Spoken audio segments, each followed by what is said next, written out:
आजकल बहुत सारे बच्चे ये कह रहे हैं कि उनको एंग्जाइटी होती है। मुझे भी होती है।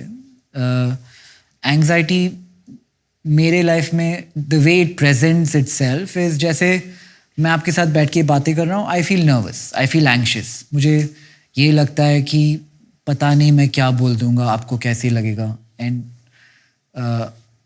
आप it's a tough conversation for me to have. बहुत सारे बच्चे एंग्जाइटी के बारे में बात कर रहे हैं।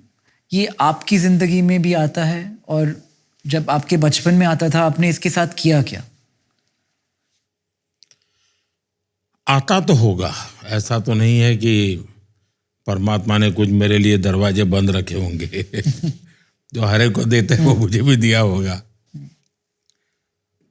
लेकिन हर एक की अपनी इन चीज़ों को मैनेज करने की अलग अलग क्षमता होती है और अलग अलग स्टाइल होती है।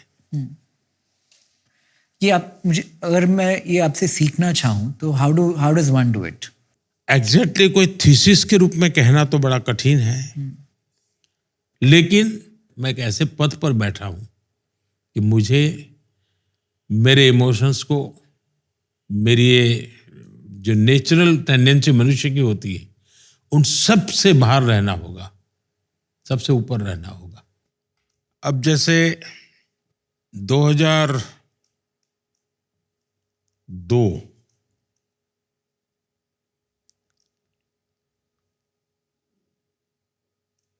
गुजरात में चुनाव था। मेरी जिंदगी का वो सबसे बड़ा कसौटी थी। वैसे मैं मेरे जीवन में करीब करीब चुनाव जीतने का अवसर मुझे बहुत मिला है।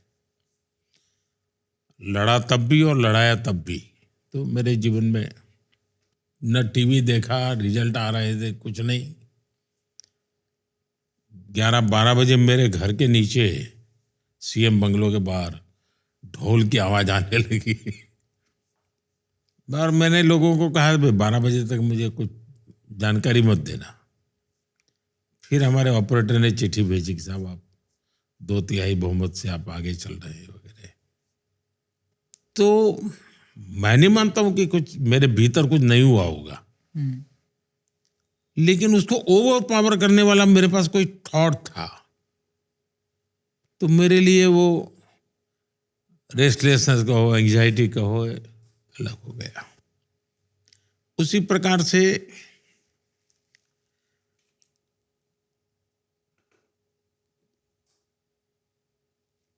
मेरे यहाँ पर 5 जगह पे बम ब्लास्ट हुए। आप कल्पना कर सकते हैं कैसी स्थिति होगी एक मुख्यमंत्री के नाते।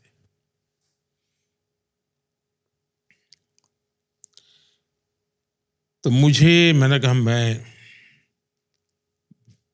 पुलिस कंट्रोल रूम में जाना चाहता हूं। तो मेरे सिक्योरिटी वालों ने मना कर दिया कि साहब अभी पता नहीं कहाँ क्या पड़ा होगा और आप कहाँ जा रहे हैं। मैंने कहा जो भी होगा मैं जाऊंगा। वो बड़े परेशान थे कि ये आखिर कर क्या। मैं आकर के गाड़ी में बैठ गया। तो वो चलती, मैंने कहा पहले अस्पताल जाऊंगा। नहीं, बोले साहब अस्पतालों में भी बम फुट रहे हैं। मैंने कहा जो होगा होगा, मैं जाऊंगा। तो मेरे भीतर उसको आप कह सकते हैं कि रेस्टलेसनेस होगा, एंग्जाइटी होगी। लेकिन मेरा तरीका ये था कि मैं अपने मिशन के साथ खप जाता था। तो मैं उसको अलग रूप में अनुभव करता हूँ। शायद मुझे उसमें जिम्मेवारी का भाव आ जाता है।